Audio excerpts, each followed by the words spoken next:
A black woman on London Underground was racially attacked, resulting in clumps of her hair being ripped from her scalp and bite marks during a recent trip on the British subway system. She also stated that despite an off duty officer sitting nearby, the incident was not stopped before she was injured. Selma Taha, director of Southall Black Sisters, reported the incident on September 29th at around 11:30 p.m. BST time. She and two friends, one of whom was also attacked, were on the Northern Line train of Camden Town to King's Cross. British Transport Police identified the 30-year-old female suspect and locked her up for the attack. She was arrested on suspicion of assault and a racially aggravated public order offense. The woman is no longer in custody after being released on a bail. The woman claims that the attacker pushed a suitcase towards them, and when they asked her to remove it, she launched into a racist tirade, including calling them slaves and making derogatory comments like, "It's not my fault, you're lesser than me," and expressing how she didn't have a like for black women. The aggressor then went on to make monkey sounds and invoke an age old race based mockery. Quote, the woman then started taking out clumps of her real hair. It was everywhere. Then she went for my hair. She bit through my clothes. I could feel burning and was screaming, "She's biting me." Taha stated that she thought the woman had come away with flesh in her mouth. Passers-by spoke up but didn't intervene, including an off-duty detective constable who identified himself later. The woman thinks earlier intervention by the officer could have prevented the escalation. Quote, I was livid. I was furious at him. I was screaming at him and saying, quote, you let this happen. It's because of you I was attacked. She later stated that the officer acted like he didn't see the incident get physical and that he only heard the argument. She believes that this validated the alleged attacker's actions. Quote, I felt he validated her behavior and made her emboldened, and it validated my experience of feeling worthless. The police reports show a different account of the officer's behavior, stating that he broke them up before the stop. Quote, an off duty officer from the Metropolitan Police intervened and separated the group before escorting passengers off at the next stop, King's Cross, and calling BTP for assistance. The woman reported the assault to higher authorities, including the victim's commissioner in London and the mayor's office for policing and crime, and went to the doctor to receive tetanus shots and antibiotics after the attack. She also filed a complaint against the officer with the Met's directive of professional standards when she didn't receive an update of her case.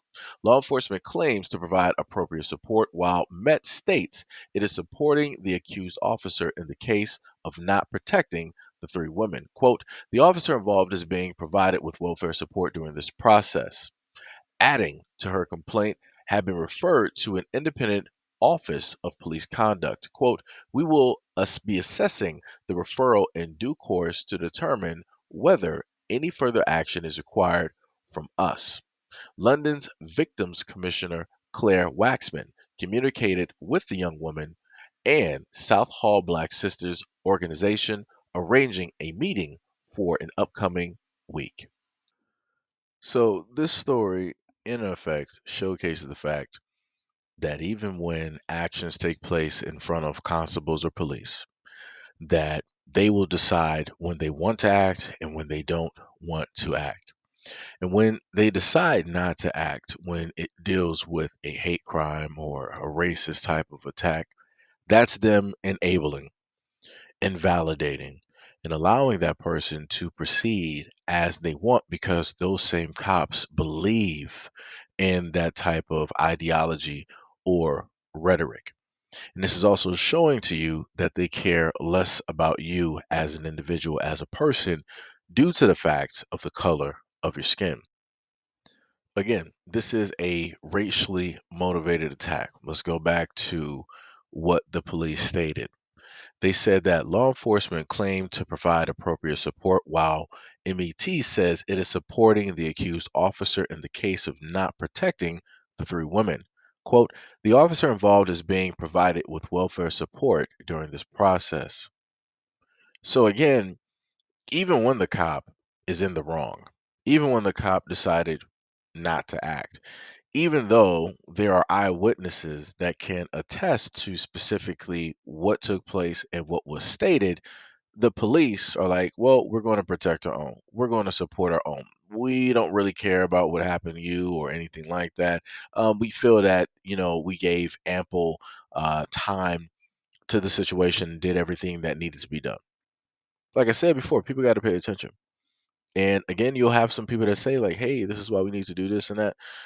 Well, when we happen to get to that time, that'll be great. At this moment in time, pretty much everybody lives in one of the great, United States. And, you got to deal with stuff like this, continuously. And, to the point of the story, which took place in the UK, you have a lot of black people that live directly in the UK.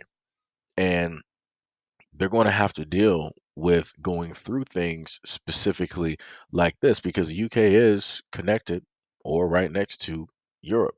So again, they're not going to really be able to escape any of this. And it's quite easy to tell people, hey, you need to move, you need to do this, you need to do that, not knowing the financial needs or how much financial assistance one may need in order to create that move. And then if they do the move, where are they going to move to? What specific safe location does a person have where it is that they won't have to worry about something like this? There's only maybe a few. And even if you go to those few, even there, you might deal with some type of form of discrimination against you because you might not be specifically a part of that group or that tribe or whatnot or whatever. So again, you know, any which way you look at it, it is going to be some type of situation that's going to take place. I'm sorry that this happened to this woman. She's a very beautiful looking woman, so you can obviously tell the reasons why, more than likely, this attack took place.